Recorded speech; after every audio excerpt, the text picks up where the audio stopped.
好，那么咱们今天这一期就讲一讲3月26日即将对阵法国的巴西队新一届的名单。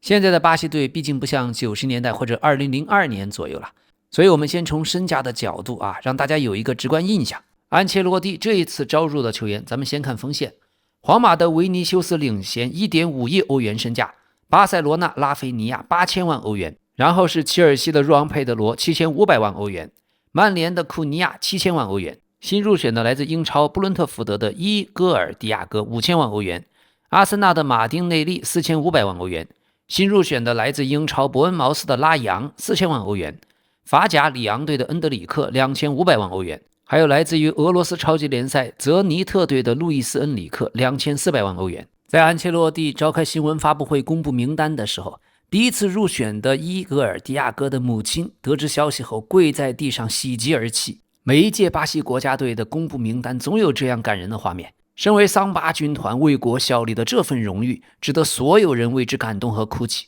而天底下每个父母在自己的孩子首次入选巴西国家队的时候想必都会如此。儿子永远是母亲的骄傲，在巴西这个国家，入选足球的国家队不亚于华人宣布考上了清华北大。今年的伊戈尔迪亚哥在布伦特福德出场32次，打进了22球，助攻1次，现在在英超射手榜第2位，和哈兰德争英超的射手金靴。他身高达到了1.91米，今年24岁。在巴西如果踢主力中锋，那么他的终结能力会比若昂佩德罗更好，而若昂佩德罗呢，在串联方面的数据则是更优。我们看一下这两个人的数据对比。在本赛季英超每90分钟的数据方面伊戈尔迪亚哥对他有利的是射门2.1比1.8，射正1.3比1.1，进球0.7比0.6，射门转化率 33.33% 比 31.82%。而若昂佩德罗比较占优势的项目呢，是助攻0.3比0.1，创造机会1比0.6，成功过人1.1比0.9，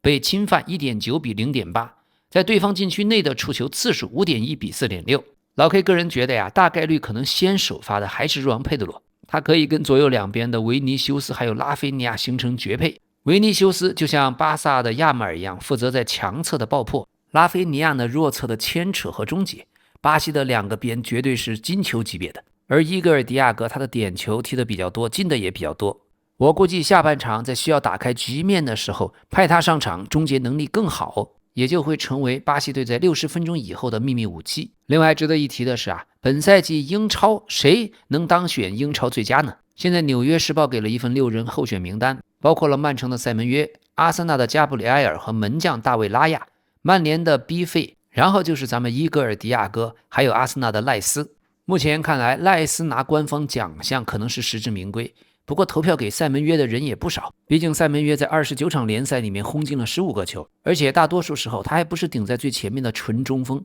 到了曼城，他也迅速适应了新的环境，而曼城其他的攻击手状态一直不稳定。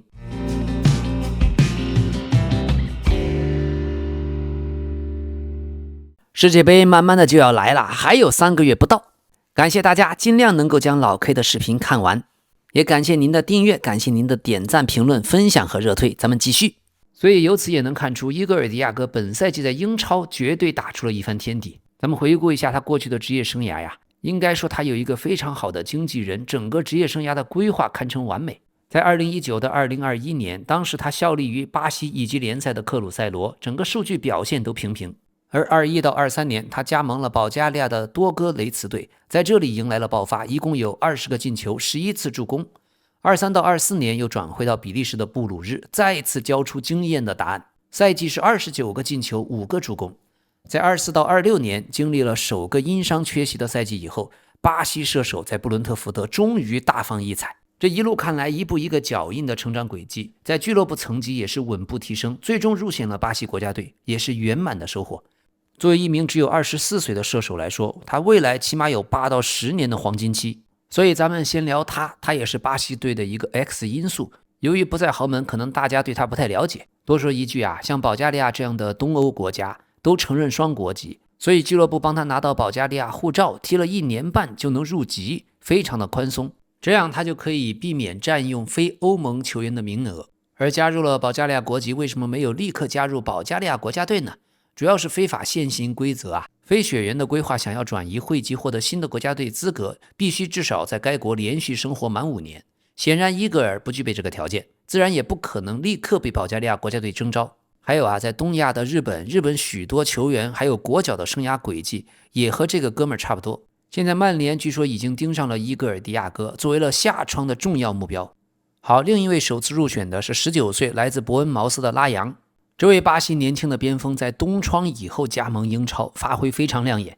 几乎是立刻就填补了塞门约离队的空缺。他是以2470万英镑的转会费从瓦斯科达伽马加盟了伯恩茅斯，几乎即插即用。樱桃军团现在他给大家留下了深刻的印象。而拉扬自己选择加盟伯恩茅斯，也是为了避免他的巴西同胞恩德里克在皇马，还有过去罗克在巴塞罗那的命运。那2位最后都只能离开豪门，才能够获得固定的上场时间。这就是为什么伯恩茅斯对拉扬很有吸引力，他也拒绝了其他的选择，努力争取在塞门约转会到曼城之后，成为伯恩茅斯的主力乃至核心。现在拉扬啊还不会说英语，不过他的西班牙水平还可以，足以和主教练伊劳拉沟通。这一笔交易包含了1亿欧元的解约条款，可以随时激活。这也就表明拉扬如果实现了自己的潜力，随时可能会离开。目前他去巴西国家队还属于试试看的程度，如果在对阵法国和之后的友谊赛表现极为突出，那才有可能在世界杯展露自己的锋芒。我们对他在巴西国家队上场后的表现也充满了好奇。而另一位25岁效力于泽尼特队的路易斯·恩里克，他已经是巴西国家队的老人了。去年在安切洛蒂到了巴西国家队之后，埃斯特旺和路易斯·恩里克都迅速崛起。在巴西当时3-0击败智利的比赛中，路易斯·恩里克替补登场，发挥了关键作用，给帕奎塔和基马良斯都送上了助攻。安切洛蒂当时评价他说，路易斯·恩里克有着非凡的天赋和极强的身体对抗能力，尤其在1对1的时候极具威胁，当其他人都疲惫的时候，他能改变比赛。在去年夏天曾经传出来利雅得胜利可能会用7000万欧元的高价去引进他，但最终没有成功。路易斯·恩里克已经25岁，如果未来1年不能够加盟豪门或者去沙特捞金的话，那他的身价会呈现缓慢的下滑。毕竟俄罗斯超级联赛的含金量还是不足。好，结合巴西国内对他们3个人的评价，咱们总结一下。伊戈尔迪亚哥是典型的现代中锋，他在比利时联赛成名以后转战英超，他的身体对抗能力还有禁区内的终结能力是目前能够填补巴西国家队9号位空缺最重要的尝试。这名球员虽然在巴西国内的知名度不算顶尖，但意大利名帅安切洛蒂包括他的儿子都非常懂球，不是只看名气。他们看重的是伊戈尔在欧洲的高强度环境下的稳定性，也可以作为恩德里克之外的另一种锋线补充。而拉扬，他出身于瓦斯科达伽马的青训，是本期名单中最大的惊喜。作为一名具备极强的持球突击能力的年轻攻击手，他在英超展现出的成熟度已经让安切洛蒂的教练组决定要提前考察他。他是一个前途无量的爆点，很有可能在维尼修斯和罗德里戈之后成为下一代巴西的边路力量。而路易斯·恩里克在巴西国内早就已经获得了高度的认可，他是目前巴西边路当中最具爆发力和最具盘带杀伤力的球员之一。2024年，他曾经带领博塔福哥拿到解放者杯冠军，当时的表现到今天仍然被巴西球迷们视作是经典。另外，主教练安切洛蒂非常信任他的逆足内切能力，还有在防守端的主动性。不过在比赛中，路易斯·恩里克有时候偶尔会掉线，比如在去年10月吃的一场败仗当中，当时他就因为跑位不对导致了进球被吹，遭到了国内媒体的集体诟病，并且因为效力于俄罗斯超级联赛，所以也被认为远离了世界足球中心。巴西国内舆论普遍担心他现在的竞技状态能不能够对抗像法国、克罗地亚这样的顶级强队。总的来说，路易斯·恩里克是超级替补，在内马尔伤缺、罗德里戈也重伤的情况下，他是安切洛蒂改变比赛节奏的首选，也是这3个 X 因素在变数当中最被主教练信任的一个。目前安切洛蒂的这一份名单体现了身体状态优先的选人标准，这也是在世界杯这样的大赛非常成熟的一种表现。那么皇马的维尼修斯、巴萨的拉菲尼亚、切尔西的若昂佩德罗、曼联的库尼亚，还有阿森纳的马丁内利，也包括里昂队现在租借过去的恩德里克，这几位大家都很熟悉了。好，咱们再看一下中场。中场身价最高的是切尔西的安德雷·桑托斯4500万欧元，博塔福哥的达尼洛2400万欧元，加拉塔萨雷的萨拉2200万欧元，吉达联合的法比尼奥1300万欧元，还有曼联的卡塞米罗老将800万欧元。可以看得出，巴西队的中场也是后继乏人，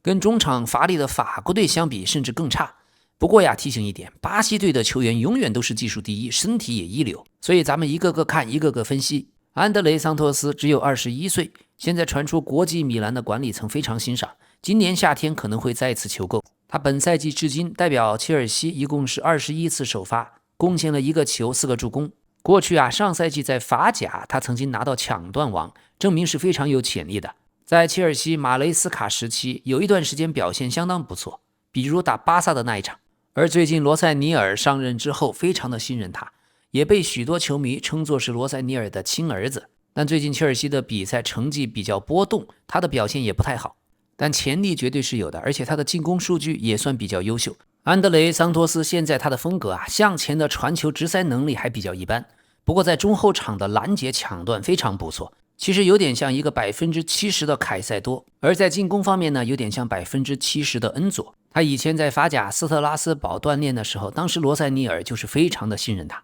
他们在斯特拉斯堡过了非常棒的一年，也就因此2个人现在都来到了切尔西。安德雷桑托斯自己倒是说呀，我现在比过去更全面了，我学会了在战术上表现得更好，知道什么时候该压迫，更好的去覆盖空间，更好的在场上站位。想想切尔西过去凯塞多刚来的时候也是21岁，3年以后希望现在21岁的安德雷桑托斯可以赶上现在凯塞多的水平。在切尔西，安德雷比埃斯特旺稍微要年长几岁，所以双方之间关系特别好，也把他当做了小兄弟。另外还有若昂佩德罗，这3个人在切尔西总是待在一起，无论是在训练基地内还是在外面。所以目前这一支巴西队如果用他打主力，他的快速还有纵向转移球的能力，包括在场上毫不畏惧毫不犹豫，身高1.80米的他身体素质绝对可以，只是还没有推进能力，没有直塞能力。但这反而让老 K 觉得呀，这一届巴西队最好就学1994年那一次，中场有时候甚至可以摆3个后腰，安切洛蒂嘛，什么战术创新都是有可能的。如何利用现有球员进行各种排列组合，把他们发挥到最大的潜力。老 K 觉得呀，国家队踢世界杯有时候就得重用年轻人，就像2018的法国队一样。好，接下来看一下博塔福哥的达尼洛，这是一位中场，身高1.76米，24岁，过去曾经效力于英超的诺丁汉森林，在当打之年又回到了巴西甲级联赛。本赛季在巴西他展现了不错的实力，是一位全能型中场，虽然身披8号球员，但实际上前腰后腰他都能踢。而在巴西国内，他表现最突出的是自己的进攻能力，能传能射，传球成功率很高，进球效率也是巴甲射手榜的前列。这个球员很可惜，如果不是因为重伤，本可以留在诺丁汉森林。伤病前本来在英超已经是开窍了，不过天将降大任于斯人也嘛，现在他已经从伤病中完全恢复。值得一提的是，达尼洛回到了博塔福哥队，也是球队历史上最昂贵的引援，但是目前有欠薪的问题，所以加剧了各方的不满情绪。球员的经纪人也想把他推荐给像帕尔梅拉斯、泽尼特或者弗拉门戈，所以未来的职业生涯这一块是他最大的隐患，也急需解决。另外再看一下26岁效力于土耳其豪门加拉塔萨雷的加布里埃尔·萨拉，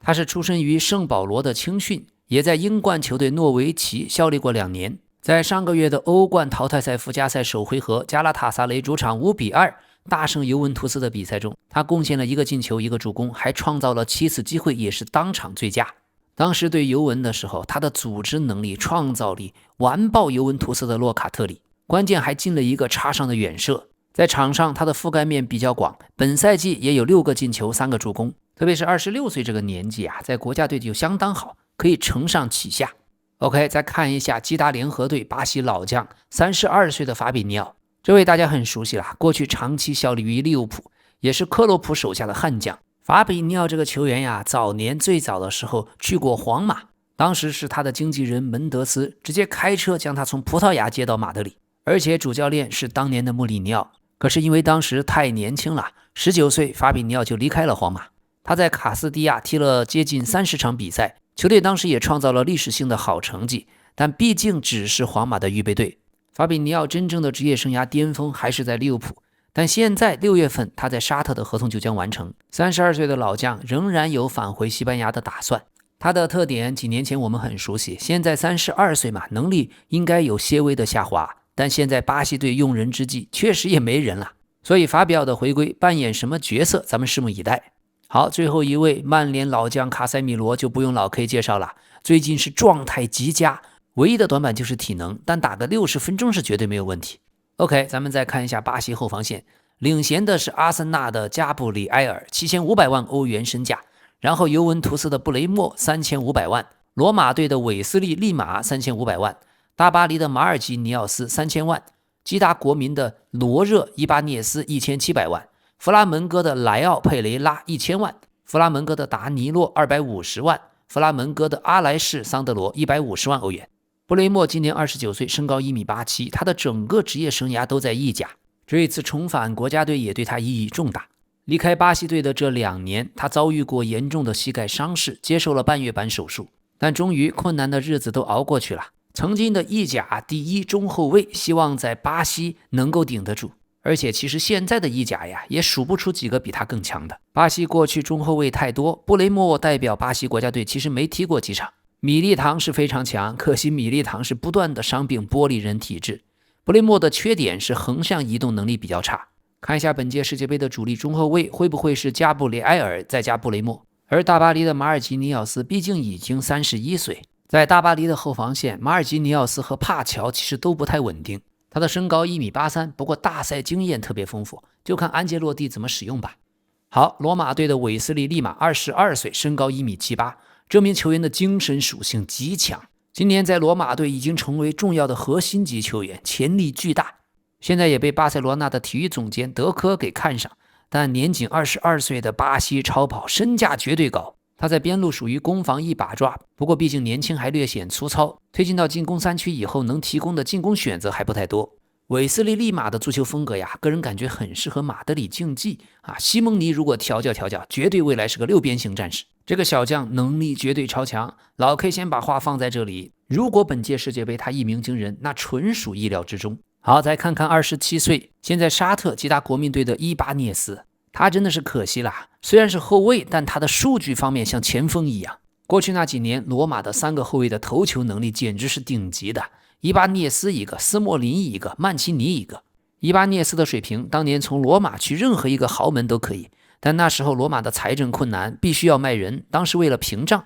而罗马的大股东不给他高薪。当时的伊巴涅斯在罗马队呀，是一线队除了青训最后一份100万的合同，其他人都起码300万以上，所以年纪也不大，突然就加盟了沙特，确实可惜了。不过伊巴涅斯也有非常明显的缺点，就是失误比较多。当时也主要是马德里竞技出了价，其他的豪门没有看得上，所以这一次在巴西国家队，他的防守方面可能是个漏洞。当然了，离开了5大联赛这么久，咱们也不能总以老眼光看人。好，接下来看一下身高1.86米，30岁的老将，来自于巴西国内的莱奥佩雷拉，他也是首次入选巴西国家队。2025赛季，他是巴西甲级联赛的最佳后卫之一。他的对抗性不太好，但脚下能力很出色，传球成功率极高，也有一脚任意球的能力，擅长在后场的拦截和争抢，位置感包括跑位非常出色，可以在对方的防守空当制造一些头球。莱奥佩雷拉和自己的搭档奥尔迪斯在弗拉门戈都很不错。30岁的年纪入选巴西国家队征战世界杯，也算是大器晚成啊。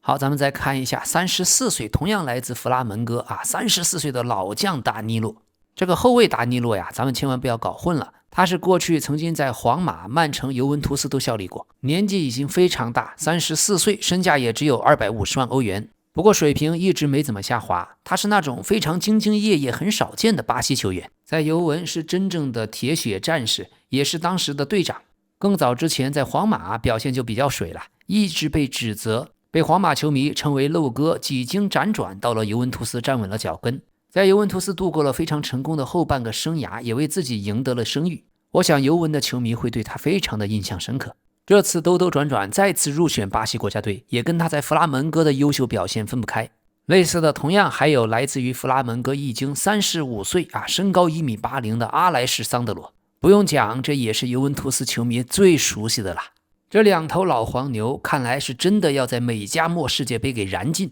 这也说明现在巴西队确实缺边后卫。很多年以前，当时全世界都缺左后卫的时候，当时的巴西有3个顶级的，一个马塞洛，一个菲利普·路易斯，还有就是阿莱什桑德罗。老 K 特别喜欢他呢，是去年的夏天，他拒绝了一份来自沙特俱乐部，薪水是现在3倍的报价，说明这头老黄牛啊，在去年就已经瞄准了26年的世界杯。廉颇老矣，尚能饭否？达尼洛和阿莱什桑德罗绝对是替补席上值得信任的候选。老 K 想起自己过去踢球职业生涯的暮年，那种老将福利志在千里的感觉，只要有机会让我上，不会有一丝的紧张，脑子里全是战意满满，所以这种老将千万不要小觑。OK， 这一次门将方面选的是利物浦的阿里松、费内巴切的埃德森，还有利雅得胜利的本托。阿里松、埃德森都不用讲，过去利物浦和曼城的2位老对手、老搭档了。本托呢，26岁，身高1.90米，他是从巴西国内的巴拉纳竞技直接转会去了利雅得胜利。他扑点球的能力是一大亮点，如果是点球决战，本托换上来绝对会有惊喜。但是在利雅得胜利，其实主教练葡萄牙人热苏斯并不太信任他。冬窗的时候，如果不是因为他们的门将阿奇迪击打对手被红牌罚下，那么本托已经离开。好，总结一下这一次的巴西队名单，当然最显眼的是内马尔没有入选，罗德里戈十字韧带重伤也确认无缘，还有米利唐、吉马良斯、埃斯特旺都因伤缺席本次集训。内马尔方面，咱们拭目以待，看看在未来的2个月他有没有可能身体恢复100%的健康。而现在意大利名帅安切洛蒂手下，桑巴足球已经是实用主义优先，体能优先，正像主教练在新闻发布会强调了很多次，只招收身体100%健康的球员。所以现在像伊戈尔·迪亚哥这样的重型坦克中锋入选，老 K 认为是好事儿。阵型方面，我预计还是4-3-3或者菱形的4-4-2为主，因为没有纯正的10号位，内马尔毕竟不在。安切洛蒂可能更倾向于使用维尼修斯在左侧的爆破能力，再配合恩德里克的活动范围。现在新的巴西队非常的强调在前场丢球后的瞬间反抢，这也是像马丁内利包括拉菲尼亚这种劳模前锋在阿森纳在巴塞罗那带给巴西队关于欧洲足球的精髓。本届巴西队最强的有3点，第一是边路依旧保持了统治力，即使是缺少了罗德里戈，但是像维尼修斯、拉菲尼亚等等，巴西的边路永远是世界顶级的。第二点就是在门将位置依然值得信赖，甚至说比较奢侈。阿里松和埃德森的状态都非常稳定，而本托在沙特联赛也保持了自己的高水平。第3个强点也是亮点，就是本届世界杯我们一定要关注巴西对年轻球员新鲜血液的冲击，像19岁的恩德里克，还有首次入选的拉扬，包括世界杯正赛仍然有希望的埃斯特旺等等。巴西足球桑巴军团每一次新一代的苗子都可能是2-3年后的巨星，都具备随时打破僵局的能力，不可预测性是他们最大的优势。那么另一方面，本届巴西队的弱点也是3点。第一老 K 认为伤病潮导致了现在巴西队的磨合不足，罗德里戈的缺阵仍然是致命的。过去他曾经是前场最有创造力的连接点，就像是法国队的格列兹曼承担的角色一样，往往在世界杯大赛当中这一点是非常重要的。好在安切洛蒂经验丰富，他的儿子在战术创新方面也有各种妙招。第二的一个弱点就是防线过于老化，像达尼洛包括桑德罗都已经回归了巴西联赛效力。面对像法国未来那些顶级速度的前锋，他们的转身速度和高强度对抗能力肯定存疑，肯定是短板。第3的一个弱点就是巴西队目前中场乏力，创造力匮乏。卡塞米罗和法比尼奥的组合过于偏向防守，也过于老迈。在现在吉马良斯受伤的情况下，巴西的中场能否高效出球给前锋线是个大问题。总结一下，这一次安切洛蒂对巴西队的手术可谓是刮骨疗毒，特别是弃用了没有满血的内马尔，显示了新的巴西队不看名气，只看状态。而像莱奥、佩雷拉包括达尼洛等等国内球员的入选，也标志着巴西甲级联赛的球员在国家队的权重有所回升。3月26日巴西先是对阵法国，3月31日再对阵克罗地亚，6月6日是他们最后一场友谊赛对阵埃及，这个对手相对较弱，也让巴西队在世界杯前找找自信。6月13日小组赛第一场对摩洛哥，6月19日第2场小组赛对海地，6月24日第3场小组赛对苏格兰，这个时候估计巴西已经拿到了6分，已经提前出线。不过必须指出摩洛哥一直是强队，他们的世界排名已经到了第8。但凡在摩洛哥这里出点乱子，那么最后一轮小组赛对苏格兰如果血拼，那巴西队就不擅长了。来自英伦4岛的球队从来都是硬骨头，尤其是对巴西。好在历史上苏格兰对巴西是1平4负，还没有过胜绩。好的，巴西队呀，过去15年来再也没有过一位接近内马尔水平的巨星，也没有一个同级别的球员可以帮内马尔分担责任。不过世界杯需要的是团队，而不是个人英雄。记得那一年巴西世界杯，由于内马尔的受伤，老 K 啊在巴西打德国队之前就提前发了朋友圈，预测巴西队肯定是惨败。所以反过来想，没有内马尔的巴西队就可以彻底的放下心里的包袱，卸下负担，可以向1994年的前辈学习，彻底打出佩雷拉带的那一次实用主义巴西足球的风格。现在回忆起来，即使是2002年拥有大罗纳尔多、里瓦尔多、小罗这么多巨星的那一届巴西队，当时斯科拉里做主教练，球也不是只传给巨星，而是流转全队。大罗当时不会回撤很深来拿球，他就待在自己该待的位置。巴西队拿冠军的时候啊，总是责任分工很明确，每个人在场上各司其职。但有一点，2002年的时候，如果大罗状态不好，小罗能站出来；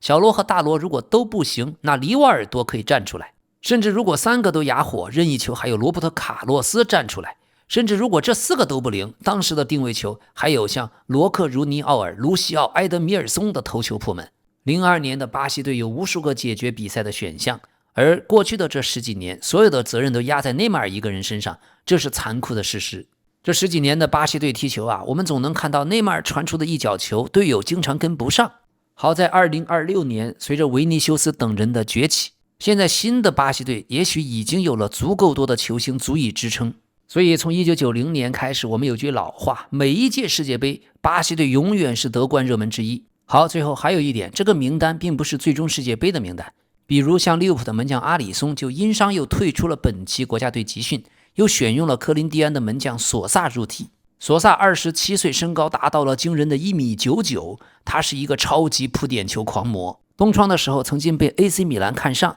但是报价不够高。巴西这个国家呀，足球方面总会出一些妖人，就像1990世界杯扛着阿根廷进入决赛的，除了马拉多纳，还有他们的替补门将戈耶切亚。所以老 K 讲起巴西队啊，总是很兴奋，非常的喜欢。那些耳熟能详的名字当然不用提，更期待的是那些还不熟悉的名字。世界杯是一个展现球员的大舞台，就像当年哥伦比亚的 J 罗一样，一球成名的故事随时有可能上演。所以喜欢的话，欢迎您订阅，也欢迎您点赞、评论、热推和分享。老 K 非常感谢，咱们明天再见。